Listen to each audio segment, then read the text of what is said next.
Listen back to our topical discussion, the real estate business in Uganda. Let's try to finalize this situation. You are someone who is actually, I think, if you're to look at the situation, most probably, if I'm to say 60% of the population is renting. 60% today.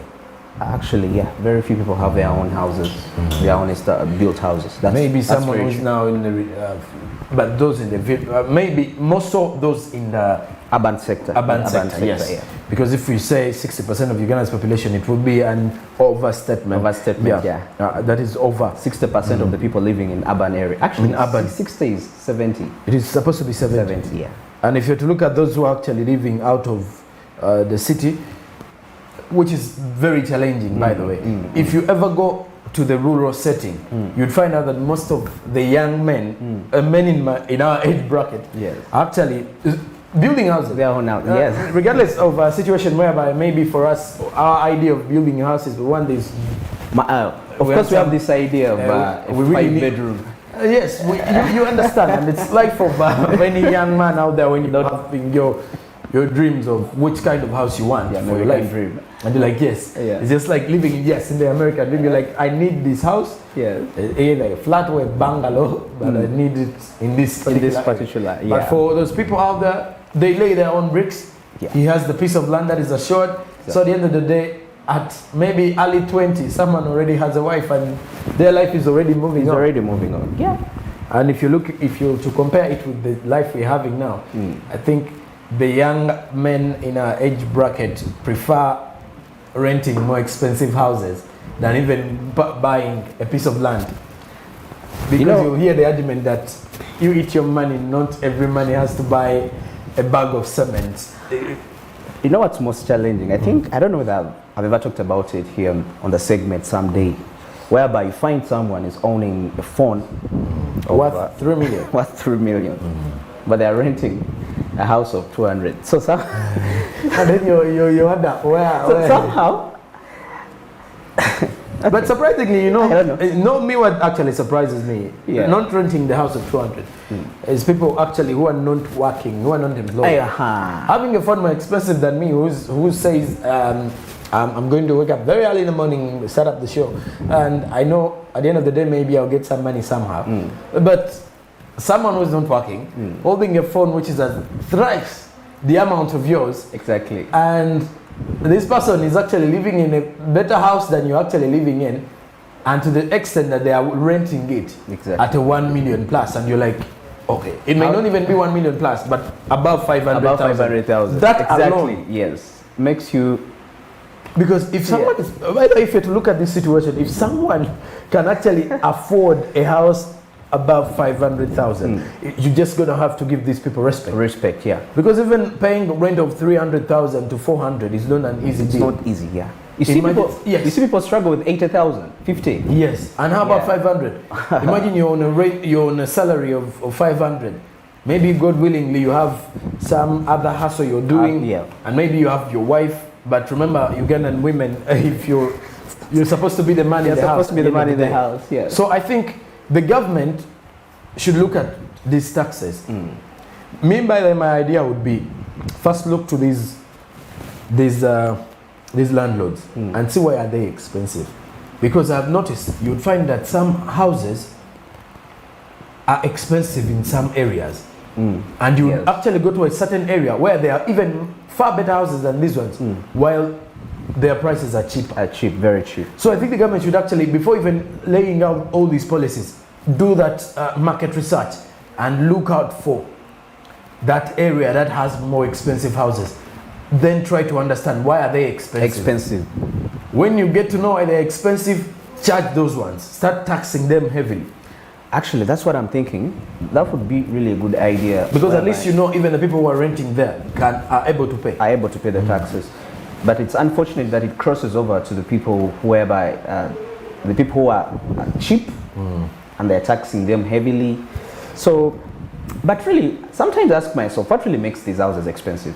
Okay, I know the investor is going to say that I put in too much money, But some actually say area. It depends also on the area. Also the area. Now, if you're to get a house in Naguru, I think the best you can, the list that is just a single room is 200,000.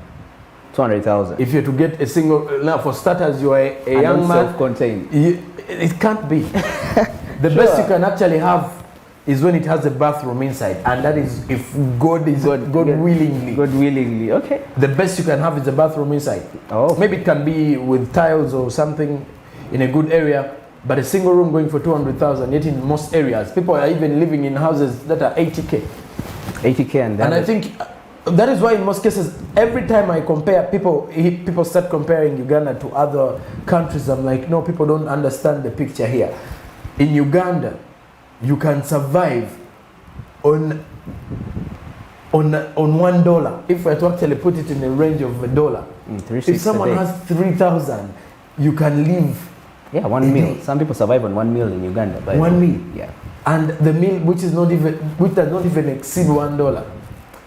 And then when you go to the States, you won't even get yourself anything like $1. $1, of course. So I think our country is quite, I don't know how I can even put it. The standards of living. The standards of living are fitting our population. Yeah. It may be people will come out and say the standards of living are low, but you can afford them. Yeah. On a day, it's easier to get 5,000 than getting maybe $10 from the US. Exactly. Actually, you know, here in Uganda, like what you say, you find someone is not working. It's very possible for you to spend a week when you are eating something. Yes, even when you're not working. But in the States, you have to hustle. You have to hustle. And you're seeing in Uganda, people are paying rent, and you're asking where does he get the money from? And okay, but because they're hustling their way out, I don't want to tap into anyone's hustle or anything, but you never know. So let's also look at the situation of, if you're to draw a picture, where do you think the bigger challenge is with the real estate in Uganda? Well, the bigger challenge currently, because according to the research amongst the people, you know, definitely they say the prices are high. But this comes about at the time.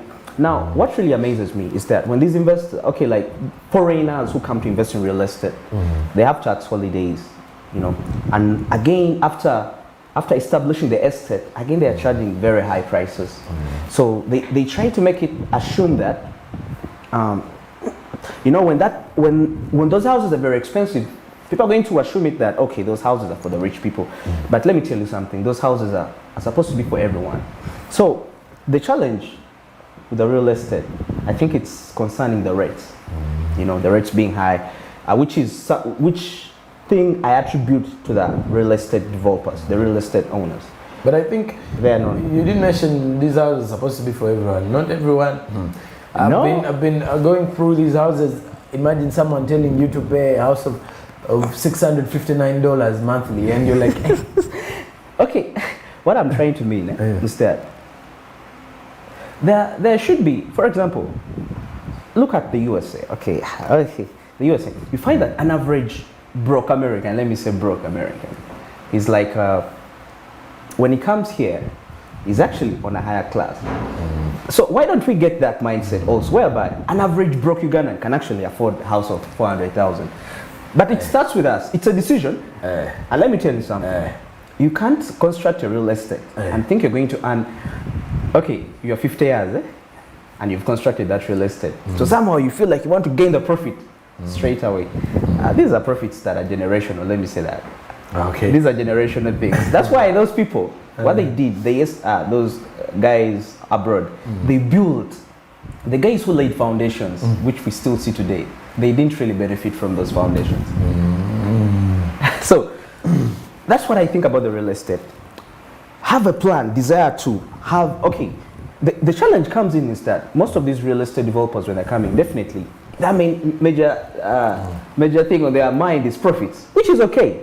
But also, on the other side of humanity, very few come up to say that at least my goal is to have at least over 1,000 Ugandans having where to stay. And having where to stay, you mentioned of a situation. But anyway, it also goes back to the landlords, what they want out of their houses and what they do expect as well. At this moment in time, let's check out what is happening from the world of entertainment. First, take us through what is in the business sector of the entertainment, from the movies, the music, and what do you have for us before I actually let you go and set it back? Yeah, first of all, do you remember the movie called The Nightmare on Elm Street? Did I watch it? No, I didn't. Yeah, it's one of the horrors back in the years. The house in which that movie was acted is under sale right now. Is it expensive? Not so. You can also have it. Oh, okay. Anyway, you know how it feels to be... Do your thing. Yes, smart means business, and welcome to this segment of the entertainment business. You know, the weekend has been really so amazing. A lot of things have come up, more so in the entertainment sector. I mean, there have been sad news, yes, and some other interesting news, and quite so many things we're going to check out. Now, to kick off the entertainment news, starts with the auction of the house in which the movie The Nightmare on Elm Street was acted. Yes, you know, when so many people hear The Nightmare on Elm Street, what comes in their mind is Fred Krueger. I know, but it's not there any longer. It was just a movie. Yes, the house is under sale for $3.25 million US. Yes, it's found in California, and quite a lot of people have tried to come up with their bids. We don't know who the buyer finally was, but we shall be getting back to you concerning who was the person that came up to buy the house. Nightmare on Elm Street was a horror movie. Yes, it took place, it was acted in California, Hollywood, as usual. Yes, and it's about this Freddy Krueger. There is Freddy versus Jason. I mean,